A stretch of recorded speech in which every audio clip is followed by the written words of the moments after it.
Kajian kita bertumpu pada Rasulullah SAW, melanjutkan pembahasan hadis ketiga dari kitab Arba'in An-Nawawiyah. Insya Allah kita akan dibersamai oleh Ustadz Ahmad Dahlan. Pagi ini, Alhamdulillah, Ustadz sudah bergabung dengan kita. Assalamualaikum Ustadz Ahmad Dahlan, Ya, Waalaikumsalam warahmatullahi wabarakatuh. sehat? Alhamdulillah. Alhamdulillah. Baik, Eh, monggo jamaah sekalian kita bisa bersiap untuk menyimak dan mengikuti kajian kita pagi hari ini. Dan mohon bagi jamaah sekalian bisa mengatur posisi, misalnya posisi kamera agar tidak langsung berhadapan latar dengan aktivitas keluarga ya. Bisa ditempatkan background yang tidak menempatkan aktivitas keluarga di rumah. Eh, jadi kita akan segera mengawali kajian kita pada kesempatan pagi hari ini, jamaah sekalian. Kita awali dengan baca basmalah bersama-sama. Bismillahirrahmanirrahim. Baik, selanjutnya monggo dipersilahkan Ustadz Ahmad Dahlan untuk melanjutkan pembahasan kitab Arba'in An-Nawawiyah di hadis ketiga. Monggo. Ya, maturun Pak Budi. Bismillahirrahmanirrahim. Assalamualaikum warahmatullahi wabarakatuh. Innal hamdalillah nahmaduhu wa nasta'inuhu wa nastaghfiruh wa na'udzu billahi min shururi anfusina wa sayyiati a'malina may yahdihillahu fala mudilla lah wa may yudlilhu fala hadiya lah. Asyhadu an la ilaha illallah wahdahu la syarika lah wa asyhadu anna nabiyyana Muhammadan abduhu wa rasuluhu la nabiyya ba'dah. Allahumma salli wa sallim wa barik ala sayyidina Muhammadin wa ala alihi wa sahbihi ajma'in. Subhanaka la ilma lana illa ma 'allamtana innaka antal alimul hakim. Allahumma 'allimna ma yanfa'una wanfa'na bima 'allamtana innaka ala kulli syai'in qadir amma ba'd. Bapak dan Ibu sekalian yang dirahmati Allah Subhanahu wa taala, alhamdulillah atas izin dan karunia Allah kita bisa hadir secara online pagi ini untuk kembali mengkaji hadis-hadis Nabi Muhammad Sallallahu Alaihi Wasallam, terutama yang dikumpulkan oleh Imam Nawawi dalam kitab Al-Arba'in An-Nawawiyah. Hari ini kita akan membahas hadis yang ketiga. Hadis yang ketiga ini Bapak Ibu sekalian, sebenarnya kalau kita lihat isinya itu hampir atau sebagian isinya sebenarnya sudah disebut oleh hadis yang kedua. Jadi ada semacam pengulangan di sini ya kalau kita lihat Imam Nawawi, akan tetapi barangkali karena hadis ini dia lebih fokus pada bagian yang sebagian yang disebutkan oleh hadis nomor 2, sedangkan hadis nomor 2 ini isinya banyak ya kepada sampai 2 pertemuan, sehingga kemudian yang hadis ketiga ini mungkin lebih difokuskan, ingin diambil fokusnya oleh Imam Nawawi sehingga kemudian dimasukkan walaupun sebenarnya sudah sebagian sudah dibahas di hadis yang kedua.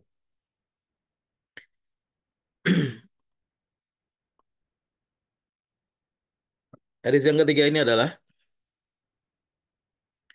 dalam hadis ini Rasulullah bersabda, Bismillahirrahmanirrahim, an Abi Abdurrahman Abdullah bin Umar ibn al-Khattab radhiyallahu taala anhuma qal, dari Abu Abdurrahman Abdullah bin Umar bin Khattab radhiyallahu taala anhuma, dia berkata.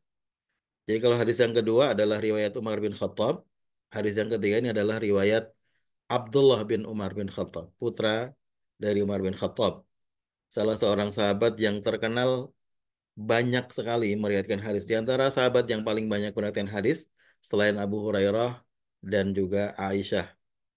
Dan tentunya ada Abdullah bin Amr bin As. Dan Ibnu Umar ini, sebutannya Ibnu Umar biasanya menyebutnya, juga termasuk di kalangan ulama sahabat ya. Karena tidak semua sahabat menjadi ulama. Ada beberapa sahabat yang menjadi ulama. Menjadi ulama artinya dia berfatwa ya. Berfatwa dalam masalah-masalah agama. Ditanya dan bisa menjawab. Karena mempunyai kemampuan. Dan itu tidak semua dimiliki oleh para sahabat. Tidak semua sahabat mempunyai kapasitas itu.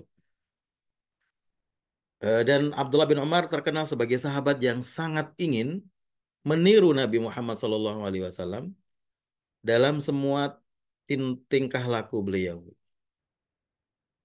Sehingga terkesan tekstualis. Abdullah bin Umar terkesan tekstualis. Dalam hal-hal yang sepertinya secara logika kita bisa memahami bahwa itu tidak perlu begitu diikuti, tapi beliau tetap mengikuti dalam rangka beliau ingin persis seperti Nabi dalam semua hal yang beliau bisa. Ya misalnya lah ya, contoh yang sering saya sampaikan adalah ketika Ibnu Umar pada suatu saat ketika dia sampai di suatu tempat kemudian ontanya itu diputar, eh, mereka semua berhenti di tempat itu, kafilah begitu ya bareng-bareng. Kemudian tiba-tiba Ibnu Umar itu memutar ontanya, kemudian menyuruhnya duduk di suatu tempat. Ketika ditanya, kenapa kamu melakukan seperti itu? Ibnu Umar mengatakan, dulu saya pernah bersama Rasulullah di tempat ini. Kita semua beristirahat, semua unta nyari tempatnya masing-masing. Nah, untanya Rasulullah ini, dia mutar dulu untuk nyari tempat, nyari posisi yang paling enak begitu. Setelah mutar, kemudian dia duduk di situ. Nah, unta saya kan nggak bisa untuk niru persis untanya Nabi, maka saya kemudian menuntun dia supaya posisinya sama dengan posisi unta Nabi Muhammad SAW. Ini kalau kita kita bicara secara logika saja, kita nggak bicara tentang syariat atau sunnah atau apapun ya.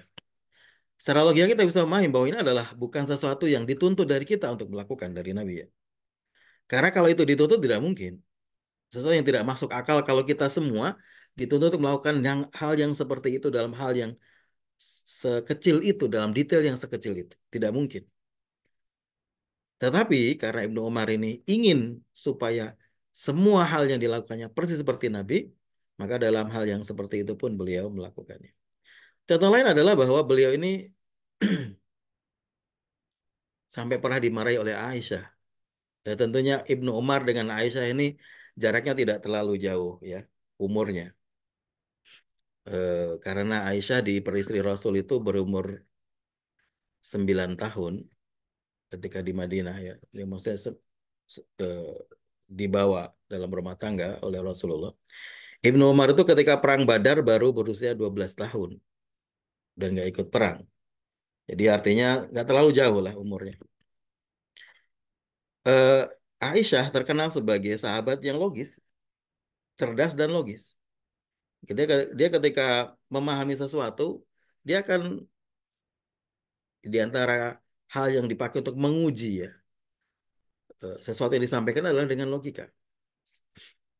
Eh, Abdullah bin Umar karena saking inginnya seperti Nabi, ketika umroh atau haji, dia harus ya, beliau mengharuskan dirinya sendiri untuk mencium Hajar Aswad. Dan ternyata Hajar Aswad ini atau crowdednya Hajar Aswad ini sudah terjadi sejak zaman para sahabat. Karena semua orang ingin mencium Hajar Aswad. Sehingga dikatakan bahwa Ibnu Umar ketika akan mencium Hajar Aswad ini sampai berdarah-darah dia.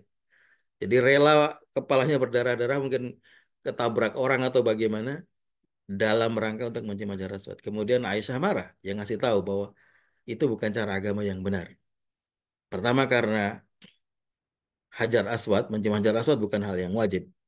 Bukan bagian dari rukun umroh atau rukun haji. Dan bahkan bukan bagian dari ritual umroh dan haji secara umum. Ya. Dia adalah kesunahan yang berdiri sendiri sebenarnya. Artinya kalau kita tidak sedang umroh pun nyium Hajar Aswad boleh. Dan kita misalnya umroh, melakukan semua sunnahnya umroh, kecuali mencium Hajar Aswad, ya nggak apa-apa. Ya memang tidak ada hubungannya dengan umroh dan haji.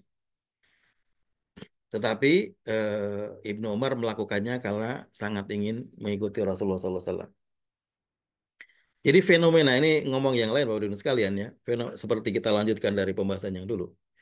Fenomena tekstual dan kontekstual itu sebenarnya sudah ada sejak zaman Rasulullah.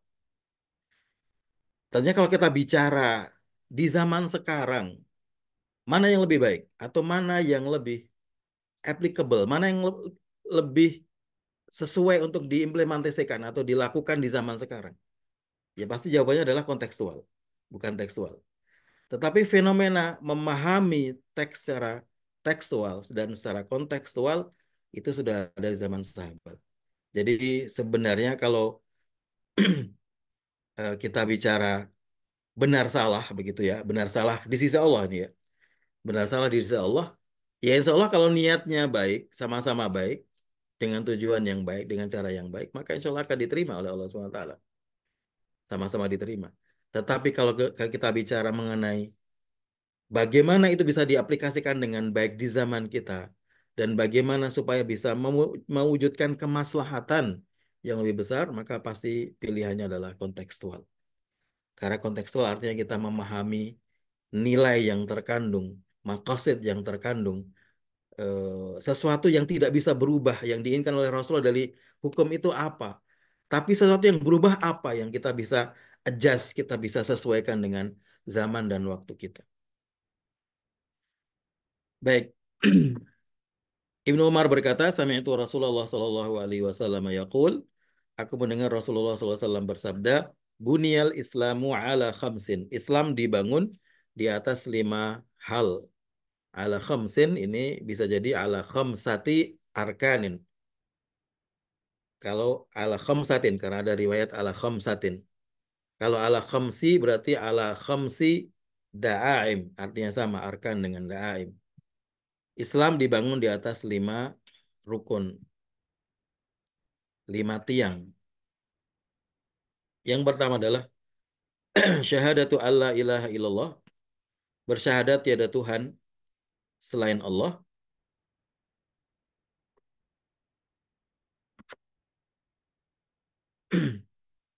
Maaf, screen saya nggak kelihatan.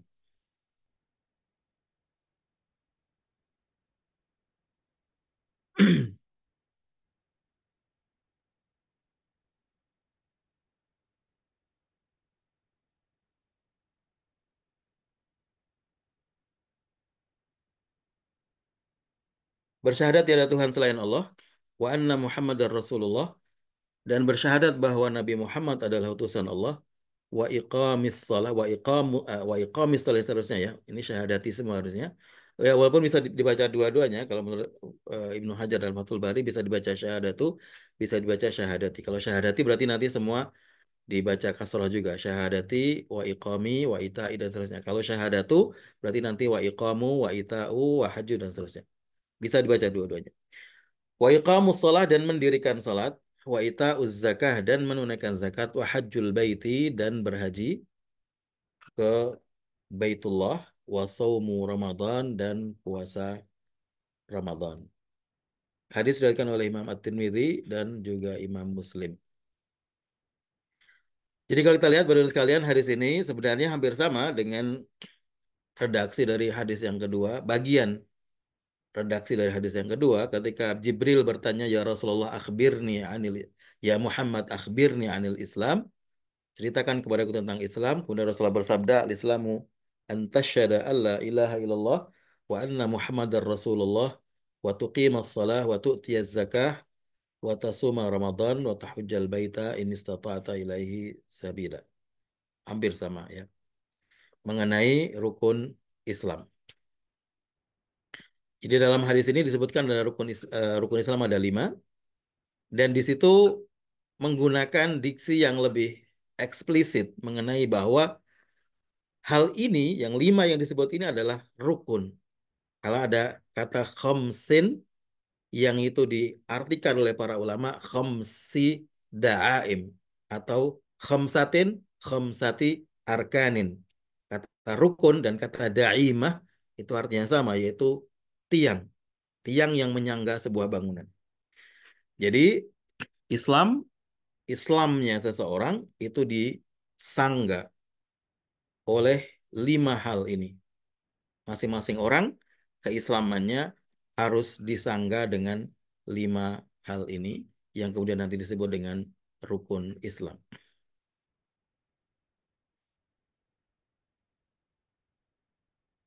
Baik, kita membahas satu-satu ya. Mungkin sebagian kemarin belum kita bahas, sebagian sudah kita bahas. Nanti yang sudah kita bahas kita skip, yang belum kita bahas kita bahas. Mengenai rukun Islam ini. Pertama kata Islam. Kata Islam itu kalau dalam Al-Quran dan dalam hadis Nabi, terutama dalam Al-Quran, kata Islam itu mempunyai dua konotasi. Yang pertama adalah Islam yang umum. Islam umum artinya Islam yang diturunkan kepada semua nabi. Ya, itu namanya Islam yang umum. Karena semua nabi sebelum Nabi Muhammad sampai Nabi Muhammad, risalah yang dibawa semuanya sama. Esensinya, yaitu untuk bertauhid kepada Allah Subhanahu wa taala, taat dan patuh dengan syariat yang dibawa nabi tersebut. Yang itu semua tentunya sumbernya dari Allah Subhanahu wa taala. Maka di sini sebenarnya apa yang dibawa para nabi itu esensinya sama. Maka mereka juga dalam Al-Quran disebut sebagai Muslim. Para nabi tersebut disebut sebagai Muslim dan yang dibawa itu juga disebut sebagai Islam. Ya misalnya kalau kita lihat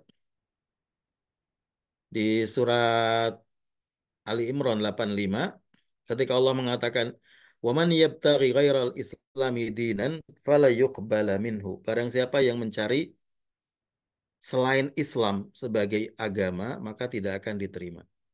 Kata Islam di sini tidak harus Islamnya Nabi Muhammad, tapi Islamnya semua nabi. Maknanya adalah bahwa semua orang sejak zaman Nabi Adam sampai hari kiamat yang diterima dari mereka di sisi Allah nanti di akhirat, keyakinan yang akan dianggap sebagai keyakinan yang benar, yang bisa dipertanggungjawabkan di depan Allah dan kemudian membuat mereka selamat adalah Islam. Dan Islam ini dibawa oleh semua nabi yang diutus oleh Allah Subhanahu wa taala. Wa man yabtaghi ghairal islami dinan falan yuqbala minhu. Yang mencari selain Islam tidak akan diterima wa huwa fil akhirati minal khasirin dan di akhirat termasuk orang-orang yang merugi. Atau dalam ayat 83 Allah berfirman Al-Imran afa ghaira dinillahi yabghun wa lahu aslama man fis samawati wal ardi tau'an wa karhan wa ilaihi yurja'un. Apakah mereka mencari selain Islam sebagai agama? Apakah mereka mencari agama selain agama Allah Subhanahu wa taala itu Islam? Walahu aslama man fis samawati wal ard padahal semua yang ada di langit dan bumi berserah diri kepada Allah Subhanahu wa taala. Kata aslama di sini adalah derivasi kata yang sama dari Islam dan juga Muslim. Dalam ayat yang lain ini lebih lebih eksplisit. Ketika Allah membahas mengenai Nabi Ibrahim, Allah mengatakan, "Makana Ibrahimu Yahudiyan." Ibrahim bukanlah seorang Yahudi. Karena orang Yahudi mengklaim bahwa Ibrahim adalah Yahudi. Tentunya tidak benar. Kenapa? Secara logika saja. Yahudi itu adalah agama yang dibawa oleh siapa? Oleh Israel ya. Israel adalah Yakub. Yakub ini putranya, keturunannya dari Ishak. Ishak adalah putra dari Nabi Ibrahim. Artinya, ketika Nabi Ibrahim ada, agama Yahudi belum lahir. Bagaimana mungkin diklaim sebagai seorang Yahudi? Wala Nasranian, orang Nasrani juga mengklaim demikian. Apalagi Nasrani sangat jauh sekali jaraknya dengan Ibrahim. Maka Ibrahim bukanlah seorang Yahudi, bukan seorang Nasrani. Walakin kana hanifan muslim. Tapi dia adalah seorang Muslim yang hanif. Yang hanif ini artinya yang lurus. Jadi Ibrahim di sini diberi sifat oleh Allah SWT sebagai seorang Muslim. Wa maka minal musyrikin dan dia bukanlah seorang yang musyrik. Barangkali kemudian ada yang bertanya, berarti Yahudi pada waktu itu, Nasrani pada waktu itu adalah seorang Muslim. Nah, iya memang.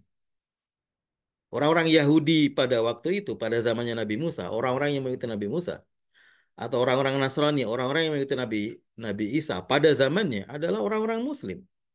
Orang yang berserah diri kepada Allah Subhanahu wa taala dengan mengikuti syariat yang dibawa oleh nabi mereka.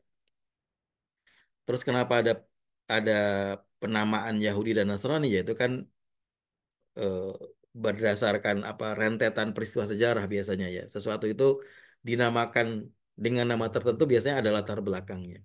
Tapi kita bicara esensi di sini. Kita bicara esensi mengenai di sisi Allah mereka itu dianggap sebagai apa sih gitu.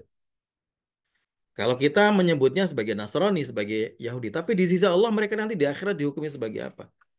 Ya sebagai Muslim, tapi dengan syarat bahwa mereka betul-betul mengikuti syariat Nabi mereka dan tidak merubahnya. Setelah ada perubahan, setelah mereka mengotak-atik, memodifikasi, menambah, mengurangi, dan bahkan merombak hampir secara total, ya sudah tidak menjadi Muslim lagi. Artinya dia sudah tidak berserah diri kepada Allah karena dia membuat syariat yang baru. Dia tidak lagi mengikuti syariat yang dibawa oleh Nabi mereka, tapi mengikuti syariat yang baru. Maka tidak menjadi Muslim lagi. Dalam surat Al-Hajj 78 juga demikian. Dalam surat-surat yang lain nanti juga banyak ya. Jadi ini adalah Islam yang umum, termasuk Islamnya Nabi Muhammad. Juga masuk dalam kategori ini. Maksudnya ini ketika kita membaca dalam Al-Quran, kata Islam, kata Muslim, kata Muslimun, bisa berkonotasi Islam secara umum seperti ini. Eh, yang kedua, konotasi yang kedua adalah Islam yang khusus. Kata Islam diartikan sebagai Islamnya Nabi Muhammad SAW. Islamnya Nabi Muhammad artinya adalah syariat yang terakhir yang diturunkan kepada manusia. Yang tidak ada syariat lain sesudahnya. Yang tidak boleh ada orang yang mengklaim menjadi pembawa misi risalah dari Allah sesudah Nabi Muhammad SAW. Karena beliau adalah penutup semua risalah. Dan bagi yang hidup setelah Islamnya Nabi Muhammad, semuanya berkewajiban untuk mengikuti syariat Islam yang dibawa oleh Nabi Muhammad SAW. Kewajiban. Kalau tidak, ya berarti dia tidak selamat di akhirat. Ini sebenarnya sebuah kaedah logika yang simpel sekali, tapi banyak orang yang, ya sekarang aja mungkin ya, banyak orang yang kemudian berusaha untuk membelok-belokannya, membuatnya kabur dan lain-lain. Logikanya sederhana sekali. Kalau kita percaya bahwa Allah adalah Tuhan kita, kalau kita percaya bahwa Allah adalah Tuhan kita, dan kita percaya bahwa Allah menurunkan seorang nabi terakhir di zaman ini, yaitu Nabi Muhammad. Dan nabi itu berkata bahwa tidak ada lagi syariat yang lain setelah saya. Tidak boleh ada syariat yang lain yang diterima di sisi Allah kecuali syariat saya yang datang dari Allah SWT.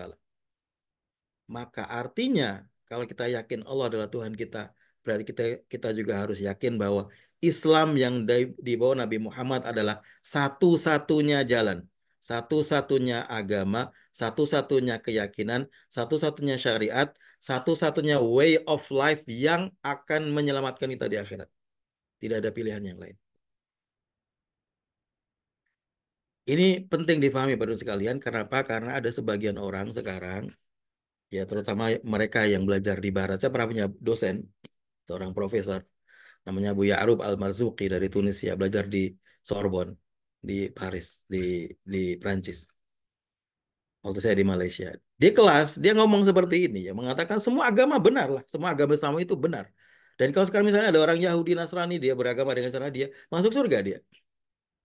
Dan kemudian kita berdebat di kelas itu ya, kebetulan kelas saya tuh waktu itu banyak yang lulusan Timur Tengah ya, jadi secara pemikiran agak agak sama ya. Akhirnya kemudian di debat beliau ini dan keteteran nggak bisa jawab. Beberapa bulan kalau nggak salah semester berikutnya beliau sudah pindah ke kampus yang lain. Tapi yang saya maksudnya adalah sekarang di Indonesia juga banyak yang berdebat seperti ini ya, bahwa semua agama sama, semua agama akan membawa kepada surga. Kita mengatakan iya betul, bagi pemeluknya masing-masing, ya akan mengatakan bahwa semua agama membawa dia kepada surga. Ya pastilah. Orang ketika mengikuti misalnya, non sewu, dia mengikuti agama Nasrani. Kenapa dia mengikuti? Karena dia yakin bahwa itu akan menyelamatkan dia. Orang yang mengikuti agama Yahudi, kenapa dia mengikuti Yahudi ya? Karena dia yakin itu akan menyelamatkan dia di akhirat. Secara subjektif Masing-masing pemeluk agama pasti mengatakan bahwa agamanya adalah yang menyelamatkan dia di akhirat, kalau dia percaya akhirat. Tapi dalam Islam tidak ada tawar-menawar, tidak ada pendapat yang lain. Kecuali bahwa Islam hanya satu-satunya agama yang diterima Allah Subhanahu wa taala, yaitu Islamnya Nabi Muhammad SAW, syariat yang dibawa oleh Nabi Muhammad SAW. Maka kalau orang eh, mempunyai keyakinan yang lain, menurut kita secara ilmunya, ya secara secara dohirnya kita mengatakan ya tidak selamat di akhirat. Tapi apakah betul-betul nanti dia tidak selamat artinya masuk neraka atau tidak? Itu urusan Allah, bukan urusan kita. Tapi kita bicara secara secara ilmunya, secara logikanya, secara secara yang kita pahami dari nas, hadis dan ayat Al-Qur'an, bahwa orang yang tidak mengikuti syariat Nabi Muhammad setelah diutusnya Nabi Muhammad, dia tidak akan selamat di akhirat. Apakah berarti Islam merasa lebih tinggi dari agama yang lain? Ini bukan masalah merasa lebih tinggi atau lebih rendah. Ini masalah keyakinan kita. Ketika kita memilih Islam, itulah keyakinan kita. Kemudian ada yang bertanya kemudian, kalau begitu Islam tidak toleran, tidak toleransi. Maka kita tanya, memangnya toleransi itu apa artinya? Apakah toleransi itu artinya kita harus menganggap semua agama sama? Apakah toleransi artinya kita menganggap semua Tuhan itu sama? Semua syariat yang dibawa oleh atau yang diikuti oleh pemeluk agama itu semua sama? Semuanya membawa kepada kebenaran? Tentunya tidak. Kita tidak mengatakan seperti itu. Toleransi artinya kita saling menghormati. Seperti yang disebutkan dalam Al-Quran ya, ketika Rasulullah diajak untuk menyembah berhala-berhala orang-orang kafir. Lakum dinukum waliyadin. Masing-masing kita punya keyakinan. Kita yakini saja apa yang kita yakini. Kita lakukan saja begitu. Tanpa harus saling mengganggu, menyakiti, merendahkan dan seterusnya. Jadi ini penting Bapak Ibu sekalian karena ada beberapa orang yang sekarang meragukan hal ini dengan dalih toleransi, dengan dalih bahwa kita ingin menjaga persatuan, bahwa kita harus menganggap semua agama sama. Tidak, kita tidak menganggap semua agama sama. Secara subjektif mungkin para pemeluk mengatakan bahwa dia juga sama dengan kita, tapi kita tidak mengatakan kita tidak sama dengan mereka. Karena Allah mengatakan kita yang diterima oleh Allah Subhanahu wa taala. Dan tanpa harus kita kemudian membenci yang lain, tidak ada. Islam tidak membenci yang lain. Justru Islam, orang Islam seharusnya kasihan dengan yang lain. Karena beranggapan, kita berasumsi bahwa kalau ini yang kita pegang, kita yakini, berarti kan logikanya nanti di akhirat dia tidak selamat. Kalau tidak selamat, kita kasihan dong. Itu seperti peristiwa ketika Umar bin Khattab radhiyallahu taala anhu menaklukkan kota Palestina ya, Al-Quds. Ketika menaklukkan Al-Quds, kan sebelumnya di bawah Romawi. Ketika dikalahkan, masuk kotanya, Umar melihat para pendeta-pendeta yang di gereja-gereja itu, baik pendeta, waktu itu kalau nggak salah pendeta yang Nasrani bukan Yahudi ya, itu beribadah dengan luar biasa begitu. Dan kita tahu ya kalau Nasrani kan pendetanya tidak menikah dan seterusnya kalau Katolik ya. Kemudian Umar ketika melihat itu menangis. Jadi bukan kemudian dalam bahasa kita mungkin nyukur ke begitu, rasain kamu gitu misalnya itu enggak. Justru menangis melihat orang-orang pendeta-pendeta yang luar biasa semangatnya beribadah. Tapi Umar tahu bahwa dia secara logika dia tidak selamat di akhirat. Kemudian dia membaca ayat amilatun nasibah tasla naran hamiyah. Ada beberapa jiwa di dunia ini manusia-manusia yang amilatun nasibah yang beramal melakukan peribadatan yang luar biasa seriusnya, semangatnya, nasibah sampai capek dia badannya, tapi tasla naran hamiyah. Tapi di akhirat dia akan masuk neraka yang menyala-nyala. Justru kita persepsinya, cara pandang kita kepada orang-orang yang selain Islam adalah kita ingin mereka juga merasakan yang kita rasakan. Kita ingin mereka juga selamat seperti kita, insya Allah. Karena Allah mengatakan, karena Rasul mengatakan, yukhraju minan nari man kana fi qalbihi mithqalu dzarratin min iman. akan dikeluarkan dari neraka semua orang yang dalam hatinya ada setitik keimanan. Jadi kalaupun seorang muslim banyak dosanya, masih ada harapan dia akan dikeluarkan dari neraka. Dan itu yang kita harapkan dari semua manusia yang lain. Itulah kenapa kita berdakwah. Itulah kenapa kita mengajak orang lain untuk berislam. Jadi berdakwah bukan dalam rangka untuk biar kita gagah-gagahan, biar Islam kelihatan paling hebat. Enggak begitu sebenarnya. Semuanya berangkat dari titik yang sama yang Rasulullah berangkat darinya, yaitu keinginan untuk menyelamatkan sebanyak-banyaknya manusia.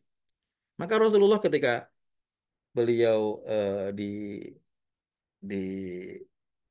mana eh, ketika beliau dilempari batu itu ya, berdakwah di kota yang setelah Makkah itu apa namanya lupa saya, yang di atas itu, Taif. Taif, di Taif. Itu kan tawaran malaikat sangat jelas ya.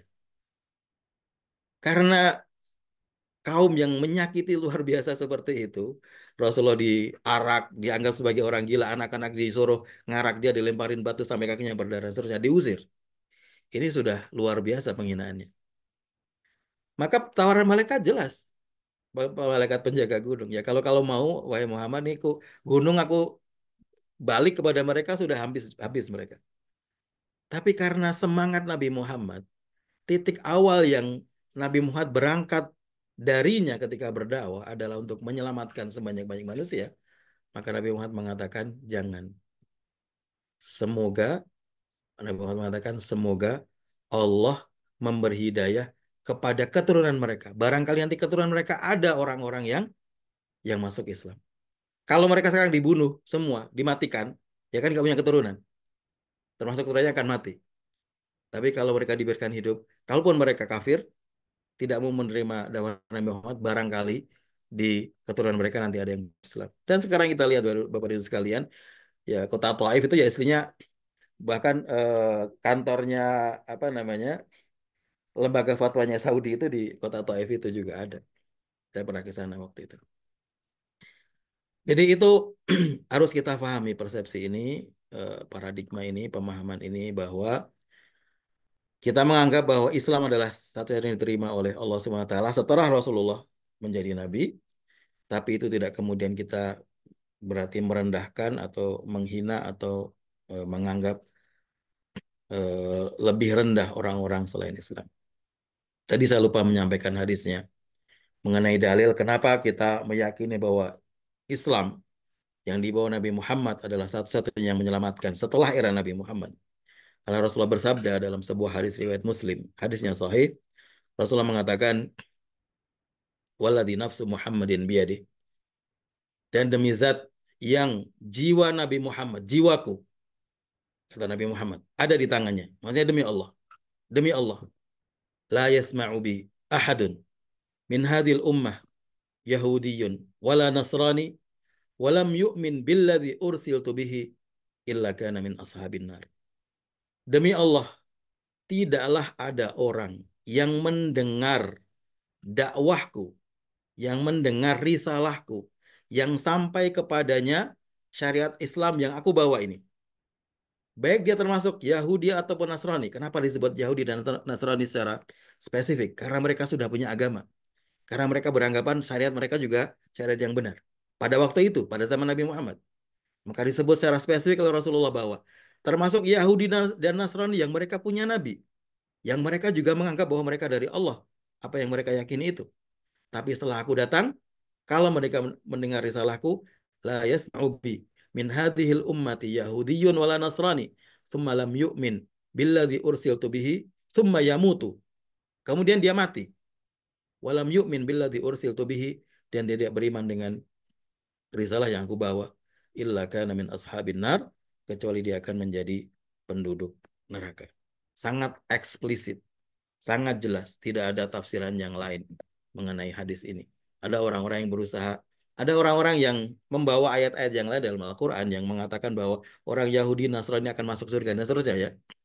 Akan ada dalam Al-Baqarah itu ya. Tapi kan itu konteksnya bagaimana?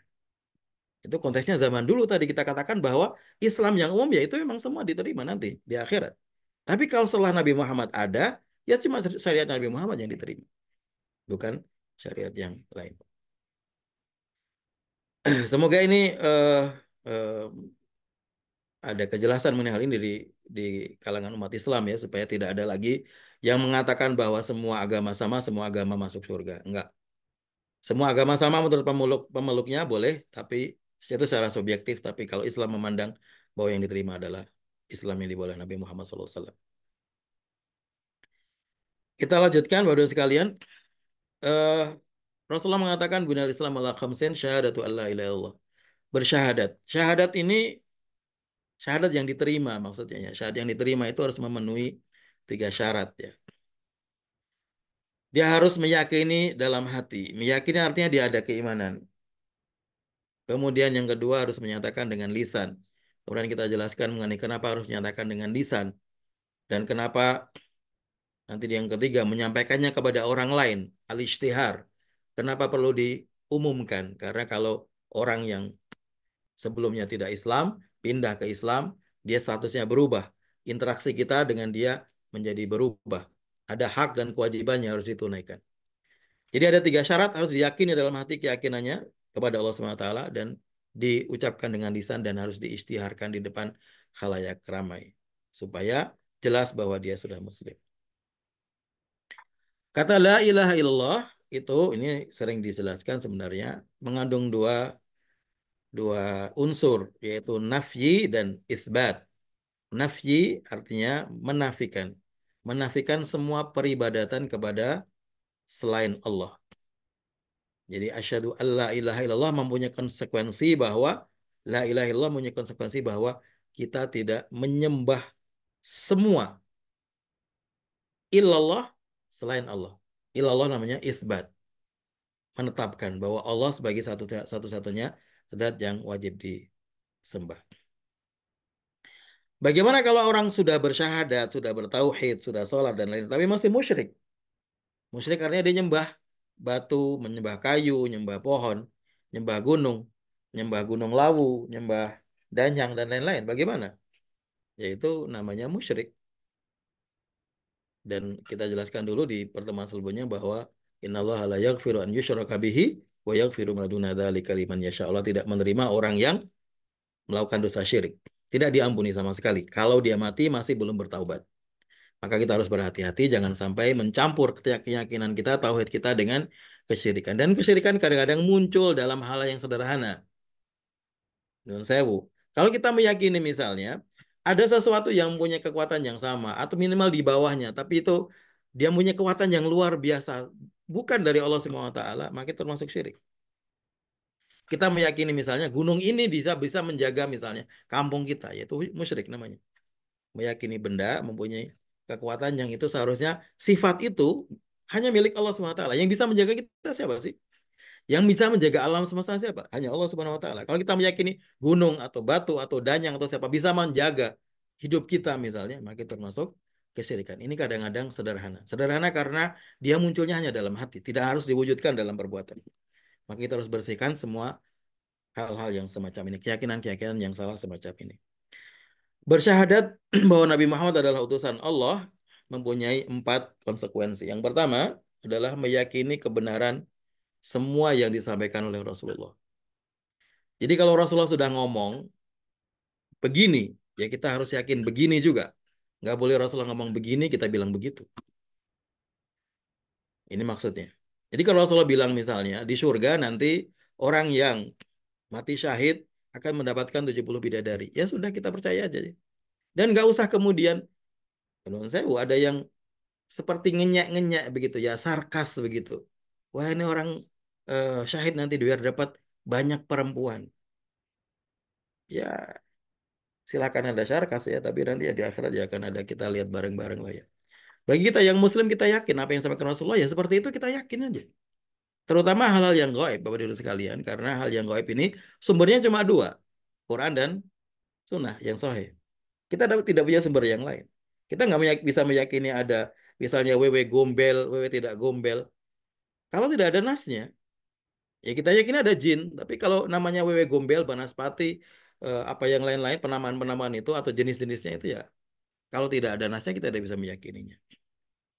Prasangka bisa saja, mungkin ada gitu ya, tapi keyakinan tidak. Jadi meyakini semua kebenaran yang disampaikan oleh Rasulullah SAW, termasuk syariat-syariat yang beliau bawa, maka kita harus kita ikuti. Tetapi mungkin dalam pembahasan ini nanti ada mengenai harus disyaratkan bahwa hadisnya sahih, ya kan kita mengetahui yang disampaikan Nabi dari hadis. Hadisnya sahih dan bahwa maknanya yang dimaksud adalah hal itu. Kadang-kadang hadisnya tidak sahih, maka tidak bisa dipakai, atau hadisnya sahih tetapi pemaknanya yang salah. Kita salah memahami. Ya kalau salah memahami berarti itu bukan syariat Nabi dong. Syariat Nabi adalah yang dimaksud oleh Nabi itu. Apa yang dimaksud Nabi itu yang menjadi syariat. Kalau yang dimaksud oleh kita belum tentu syariat. Maka ini sebenarnya juga kemudian membawa atau membuka ruang untuk orang bisa berbeda pendapat. Nah, kalau sudah berbeda pendapat, kalau sama-sama ada argumentasinya, maka tidak boleh saling menyalahkan. Yang kedua, taat kepada perintah-perintah Nabi. Semua perintah-perintahnya harus kita ikuti. Yang ketiga, meninggalkan apa yang dia larang. Ya, ini sebenarnya hampir sama dengan yang di atas. Dan yang keempat, tidak menyembah Allah kecuali atas petunjuknya. Ini berkaitan dengan bid'ah. Bahwa cara kita beribadah, ritual kita harus persis sama dengan yang diajarkan Rasulullah. Tidak boleh menambah dan mengurangi. Dalam ritual ya. Dalam ritual adalah yang dalam ibadah yang mahdoh. Ibadah yang mahdoh, ibadah yang tata caranya ditentukan oleh Nabi. Nggak boleh membuat tata cara sendiri. Cara sholat kita, nggak boleh kita baca bacaan yang lain. Orang misalnya sholat sholat duhur, kemudian rukuk baca sholawat. Ya nggak sah. Walaupun sholat itu benar, sholat itu baik. Tetapi baca sholawat di rukuk itu bukan ajaran Nabi. Cara sholat yang Nabi ajarkan ketika rukuk bukan baca sholawat. Baik, selanjutnya mengenai sholat, sholat selalu diikuti dengan kata aqama yuqimu ya, wa aqimus sholat. Tidak boleh, tidak pernah Quran mengatakan misalnya eh, ya'maluna sholah misalnya ya. Tapi selalu perintahnya adalah aqimu, tegakkan, tegakkan. Kata kata aqama artinya menegakkan. Artinya menunjukkan bahwa sholat itu harus dengan keimanan, dengan kekhusyuan, dengan semangat, dengan totalitas dalam beribadah. Karena sholat adalah tali utama yang hubungkan kita dengan Allah SWT. Jika seorang bersyahadat, ini sudah kita bahas pada pertemuan sebelumnya. Ya, saya kira itu saja, Bapak dan Ibu sekalian.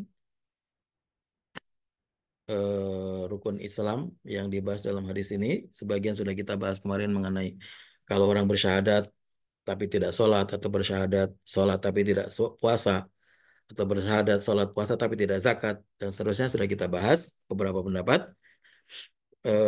Intinya dalam hadis ini sebenarnya menguatkan hadis yang sebelumnya mengenai rukun Islam.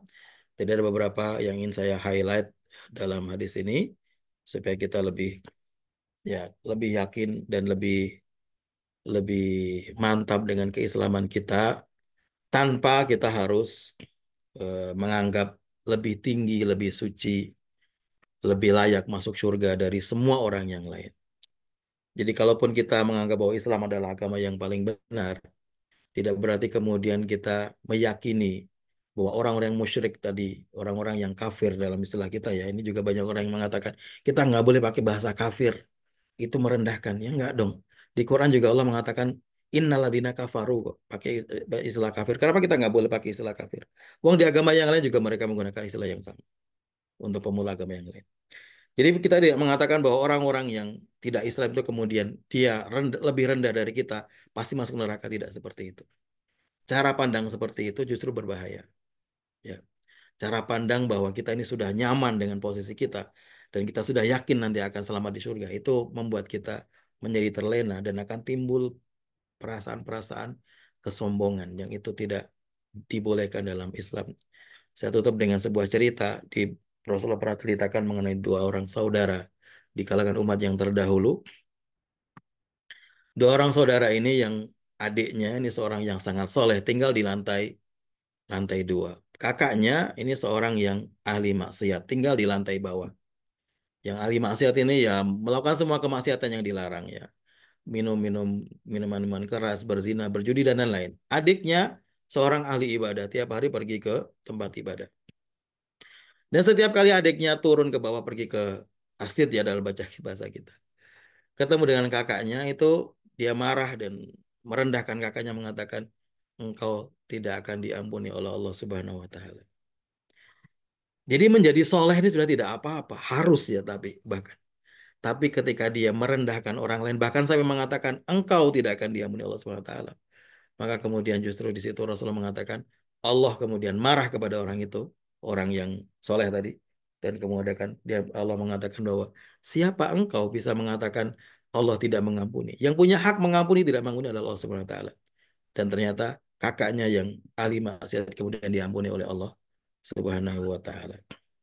Maka perasaan kita, keyakinan kita mengenai kebenaran Islam tidak membuat kita menjadi merasa lebih tinggi dari semua orang, termasuk orang-orang yang belum beriman. Tapi kita merasa kasihan, kita merasa ada keinginan untuk supaya mereka sama-sama merasakan kenikmatan, kebahagiaan, dan keselamatan yang ingin kita capai nanti di akhirat kelak. Demikian. Mohon maaf jika kurang khilafan. Billahi taufiq wal hidayah. Wassalamualaikum warahmatullahi wabarakatuh.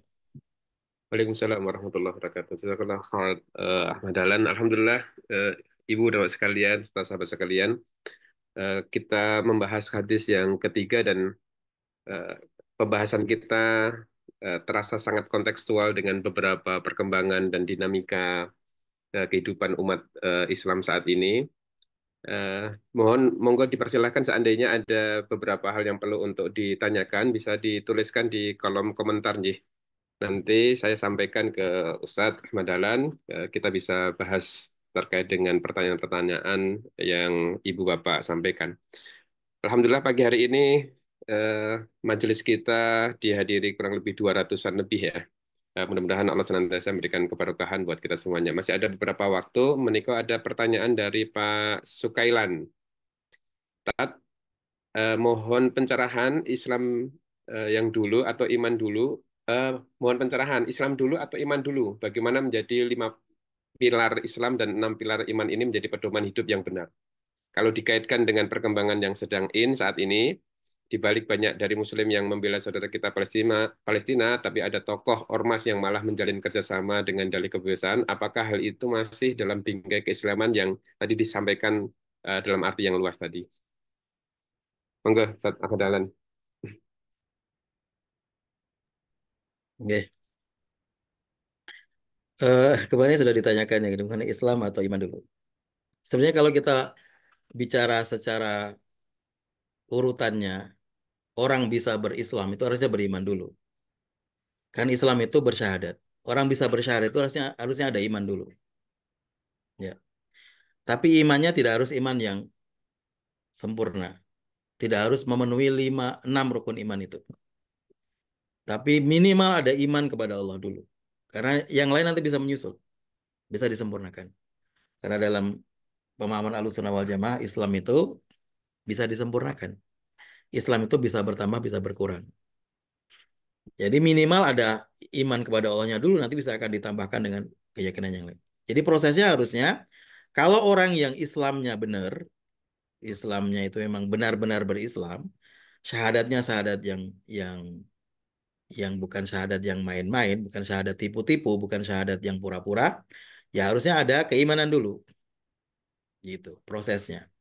Tetapi kalau kita bicara tingkatannya, tingkatan maksudnya adalah tingkatan religiositas seorang muslim.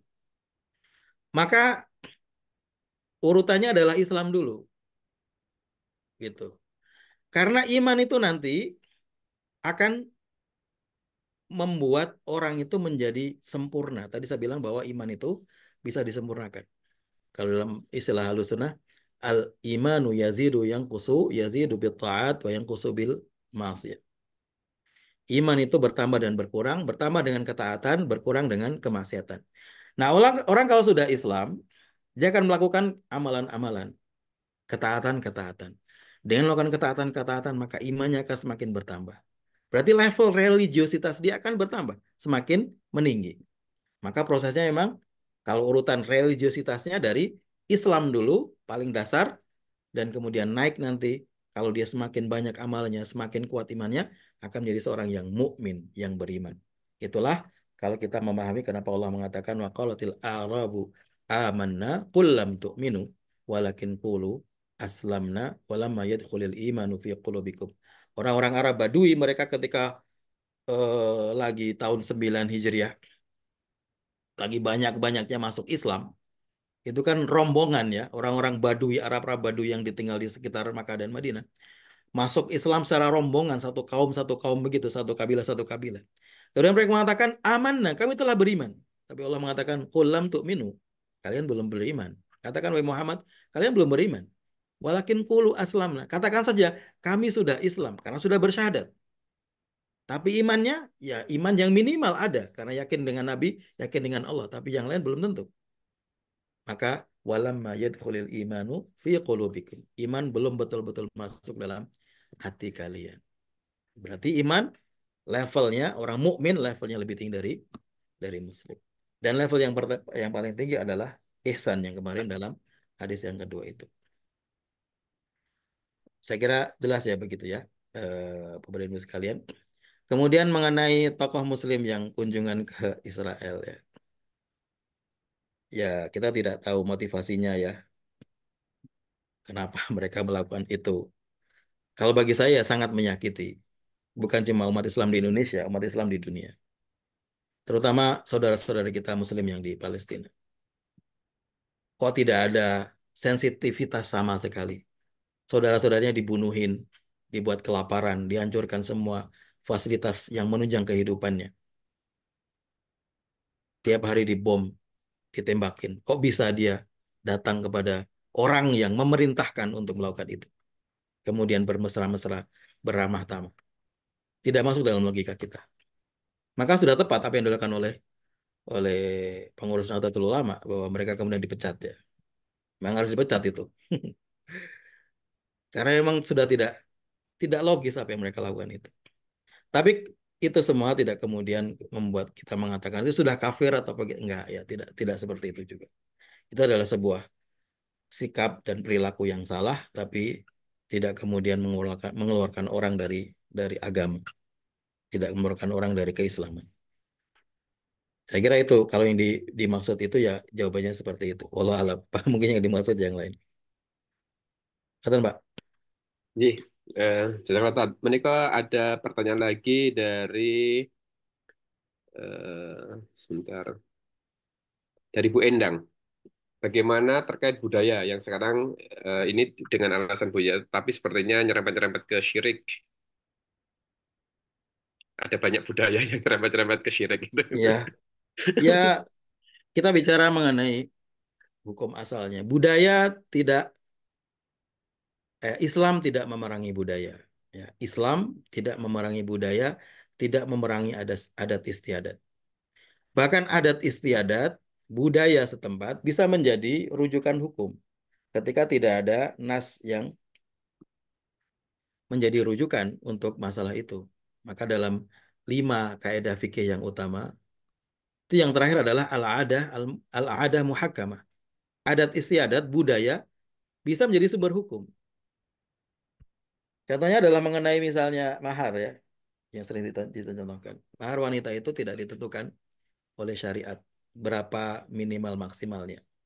Tapi orang orang yang menikahkan anaknya boleh dia menentukan mahar sesuai dengan dalam tanda kutip ya harga bukan harga ya. Sesuai dengan yang difahami oleh masyarakat itu mengenai kira-kira maharnya seorang perempuan itu berapa. Gitu. Itu artinya kita menjadikan budaya masyarakat sebagai sumber hukum. Ya selama tidak ber- bertentangan apa namanya? Bertentangan langsung dengan nas yang sudah ada. Jadi budaya tidak di, dilarang atau tidak diperangi oleh Islam. Yang diperangi adalah penyimpangannya. Kalau satu menyimpang dari syariat, ya memang harus diluruskan. Dan itu dalam misi Nabi Muhammad. Kenapa Rasulullah mengatakan innama bu'istu li utammima makarimal akhlak. Kenapa ada kata li utammima? Aku diutuskan untuk menyempurnakan akhlak yang sempurna. Karena kenyataannya akhlak yang sempurna sudah ada di masyarakat. Akhlak yang mulia bukan sempurna. Akhlak yang mulia sudah ada di masyarakat. Beberapa akhlak yang mulia ada. Tapi ada yang salah juga. Ada yang bertentangan dengan syariat. Itulah yang harus dibenahi. Jadi selama budaya itu tidak ada bertentangannya dengan syariat tidak apa-apa. Nyun sewu misalnya, contoh ya, termasuk dalam budaya itu misalnya cara berpakaian dulu kita bahas di hadis kedua. Cara berpakaian adalah budaya, model pakaian. Orang Jawa pakai beskap misalnya. Itu kan kalau selama tidak bertentangan dengan syariat, menutup aurat dengan sempurna. Mau pakai beskap, mau pakai batik, mau pakai apa, silakan. Mau pakai kupluk tutup kepala atau tidak, pakai udeng-udeng atau tidak, nggak apa-apa. Karena tidak bertentangan dengan syariat. Tapi kalau budayanya di situ mengandung unsur kesyirikan, memuja sesuatu selain Allah, ya harus kita luruskan dong. Nggak boleh kita katakan ini budaya kita harus lestarikan. Ya kalau kita melihatnya dari perspektif Islam, harus dibeneri, harus dibenarkan, dikoreksi. Tidak boleh dibiarkan. Karena kalau kita membiarkan, artinya kita tega dengan saudara-saudara kita bahwa nanti kan orang yang musyrik tadi dikatakan tidak akan selamat di akhirat. Berarti kalau kita biarkan saudara kita, berarti kita tega dong dengan mereka. Nanti dia akan selamat dengan akhirat. Jadi justru titik tolak kita ketika berdakwah tadi adalah karena rahmat ya. Wa ma arsalnaka illa rahmatan lil alamin. Kalau kasih sayang kita inilah kita kemudian mengajak orang lain untuk baik. Maka membenahi budaya juga dalam rangka itu dia dengan titik tolak yang sama dengan cara yang sama. Demikian wallah alam. Iya, jazakallah Tan. Menika ada pertanyaan lagi dari Isya Iman. Kalau di masyarakat itu banyak dukun yang dianggap mereka jadi ustadz, dijadikan ustadz. Mereka suka dimintai tolong untuk membantu menyembuhkan dan seterusnya. Nah, alasannya itu mereka tidak masukkan dalam kategori syirik karena menggunakan jin bukan untuk disembah, tetapi seperti halnya Nabi Sulaiman sebagai Iya. wasilah. Nah, seperti itu seperti Karis Bundi. Ya, mengenai interaksi dengan jin memang tidak semua sepakat ya. Pertama begini, yang harus diyakinkan atau dipastikan dari orang tersebut kalau memang dia bisa membantu tadi, bahwa benar-benar dia memang menggunakan jin Muslim, ya. Dan menggunakan ini bukan menyembah atau memuja atau menjadi hamba. Karena ada juga orang yang menggunakan jin, tapi dia membuat jinnya minta kompensasi. Kompensasinya adalah pemujaan. Mungkin disediakan menyan pada hari tertentu, misalnya minta apa pada hari tertentu. Ini pemujaan. Namanya pemujaan ini. Karena dengan itu jin merasa bahwa dia dipuja. Itu seperti yang disebutkan Allah dalam surat jin itu ya, ayat-ayat pertama itu. Wa annahu kana rijalun minal insi ya'udzuna birijalin minal jinni fazaduhum rahaqa. Ada orang-orang manusia-manusia yang minta tolong, minta perlindungan dari jin. Dan itu tidak membuat mereka kecuali semakin lemah saja. Jadi jin itu senang kalau mendapatkan kesempatan untuk itu. Maka harus dipastikan bahwa jinnya ini bukan jin yang dipuja, tapi jin yang ya istilahnya relasinya adalah relasi yang setara. Seperti kita interaksi dengan sesama manusia. Atau mungkin lebih rendah. Misalnya jinnya adalah muridnya. Kalau dia seorang kiai misalnya. Itu dipastikan itu yang pertama. Kedua, yang menjadi masalah bagi kita adalah bagaimana kita memastikannya. Nah, itu sulit. Hanya dengan cerita dia, apakah kita percaya? Belum tentu. Ya kan? Karena kenyataannya, orang-orang yang menggunakan jin itu banyak banyak sekali yang memang memuja jin atau punya jinnya minta kompensasi. Dan itu tidak perlu dijelaskan contohnya sudah semua orang tahu. Ya orang-orang yang diisi ilmu, kemudian nanti jinnya ngamuk, jinnya mengganggu kehidupan orang itu udah berkali-kali kita ketemu di mana-mana. Saya ketemu sendiri pernah membaca meruqyah seorang yang ketika SMA dia ikut apa namanya bela diri diisi ilmu kebal atau apa sampai dia menikah waktu itu sudah punya anak dan jinnya masih ganggu terus. Sebelum kita akhirnya kemudian kita ruqyah akhirnya jinnya mati. Satunya bisa keluar, satunya mati. Jinnya sepasang, couple, kapelan jinnya. Nah itu masalah itu, karena kita tidak tahu nih bagaimana interaksi dia dengan jin itu, gitu ya. Selama tidak ada kompensasi, sebenarnya tidak apa-apa. Kalau interaksinya seperti seperti kita dengan manusia. Tapi masalah yang ketiga muncul bahwa Innahu yarakum min haitsu la tarawnahum. Innahu yarakum min haitsu la tarawnahum. Jin itu punya kemampuan lihat kita, kita nggak bisa lihat mereka. Nah, ini adalah kelemahan kita di dalam interaksi kita dengan jin. Bahwa dia punya kelebihan, dia lihat kita, kita nggak bisa lihat mereka. Jadi sebenarnya apa yang kita rasakan, yang kita anggap, yang kita persepsikan belum tentu yang sebenarnya. Karena kita tidak tahu yang sebenarnya. Dia yang bisa tahu, dia bisa lihat kita nggak bisa lihat dia. Nah, ini masalah yang ketiga. Oleh karena itulah banyak sekali para ulama yang, dan itu yang menurut saya pendapat yang lebih kuat, kita tidak berinteraksi dengan jin dalam masalah-masalah seperti itu. Ya, karena resikonya berat. Resikonya bisa jatuh kepada kesyirikan untuk sesuatu yang sebenarnya kita bisa cari solusinya dengan ilmu manusia. Ya kan? Kalau apa namanya? Seperti dulu yang ketika pesawatnya Malaysia hilang itu ya, MH berapa itu. Itu katanya paranormal paranormal ngomong ada di sini, ada di sana dan lain-lain. Ternyata juga nggak ada yang benar semua tuh. Sampai sekarang juga nggak ketemu pesawat itu. Jadi pakai ilmu manusia saja lah yang kayak gitu, nggak perlu pakai ilmunya yang kita tidak jelas. Karena resikonya yang terlalu berat menurut saya.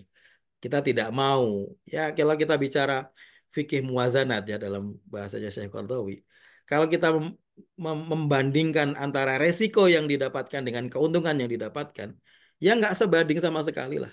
Hanya sekedar untuk menemukan sesuatu kita rela melakukan kesyirikan yang konsekuensinya adalah kekal di neraka. Ya kita tidak akan milih yang seperti itu.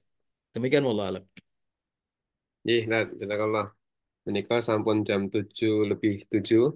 Tapi ada satu kali lagi nih. Oke, oke, mangga. Mohon maaf Ibu dan Bapak sekalian, sekiranya ada agenda, monggo bisa disesuaikan ya. Satu kali pertanyaan lagi. Assalamualaikum, izin bertanya Ustadz mengenai urutan rukun Islam dalam hadis Arba'in kedua, haji sebagai urutan terakhir. Sementara dalam hadis Arba'in yang ketiga ini, urutan yang terakhir adalah puasa di bulan Ramadan. Substansinya bagaimana di antara dua perbedaan urutan menikah? Ya, ini dibahas oleh Ibnu Hajar dalam syarah Sahih Bukhari. Riwayat yang haji dulu, yang riwayat sekarang kita baca itu riwayat Ibnu Umar. Ya. Tetapi sebenarnya kalau kita lihat lihat riwayat yang lain, riwayat sahabat-sahabat yang lain itu semuanya haji terakhir. Ya, hanya riwayat Ibnu Umar saja yang hajinya didahulukan sebelum puasa. Jadi haji baru puasa. Di riwayat sahabat yang lain, termasuk riwayatnya Abu Hurairah, riwayatnya Umar bin Khattab yang kemarin, itu semuanya haji taruh di belakang. Jadi ini ada kemungkinan kesalahan dari Ibnu Umar ketika mengurutkannya, ketika mengurutkan urutannya itu. Ya, kita mengambil riwayat yang paling banyak dari sahabat yang paling banyak bahwa yang terakhir adalah haji. Dan secara logis, sangat logis sekali bahwa haji ditaruh di yang terakhir karena adalah rukun Islam yang paling susah. Ya, paling susah itu tadi sudah ada pembahasan yang lain mengenai bahwa rukun Islam itu ada yang dengan hati saja, atau hati dengan lisan, atau hati dengan lisan dengan fisik, atau hati dengan lisan dengan fisik dengan harta. Dan yang bisa memenuhi empat itu, iya, jadi ibadah yang dia melibatkan hati, melibatkan lisan, melibatkan anggota badan, dan melibatkan harta, itu adalah cuma haji saja. Maka dia layak ditaruh di paling belakang karena paling berat dan syaratnya paling paling susah untuk dipenuhi. Saya kira demikian. Allah. Iya, jazakallah, Ustaz Ahmad Dahlan. Ibu dan Bapak sekalian, Alhamdulillah pagi hari ini kita sudah tunaikan kajian kita atas hadis Arba'in ketiga. Mudah-mudahan Allah senantiasa menjaga keistiqomahan kita untuk mengkaji Islam dengan sebaik-baiknya. Insya Allah pekan depan kita akan lanjutkan kajian bersama Ustadz Endri Nugraha Laksana. Dan sebelum ditutup, Ibu dan Bapak sekalian, eh, kami sampaikan informasi sekaligus ajakan dari Ikatan Dai Indonesia Daerah Istimewa Yogyakarta untuk mengajak jamaah sekalian, Ibu, Bapak, dan sahabat sekalian dalam program penggalangan wakaf pembebasan tanah untuk Pondok Pesantren Mahasiswi Asma Amanina. yang dikelola di bawah koordinasi IKD DIY dan diasuh oleh Ustadz Deden Anjar Herdiansah. Jadi Ibu dan Bapak sekalian, mari kita bersama-sama terlibat di dalam program penggalangan wakaf pembebasan tanah pondok pesantren mahasiswi yang digunakan sebagai proses pembinaan dan kaderisasi bagi adik-adik mahasiswi yang nantinya akan turut serta melakukan dakwah dan pembinaan umat ini. Panjenengan bisa mengklik tautan sebagaimana diinformasi di kolom chat ya. Insya Allah nanti di grup WhatsApp akan kami sampaikan.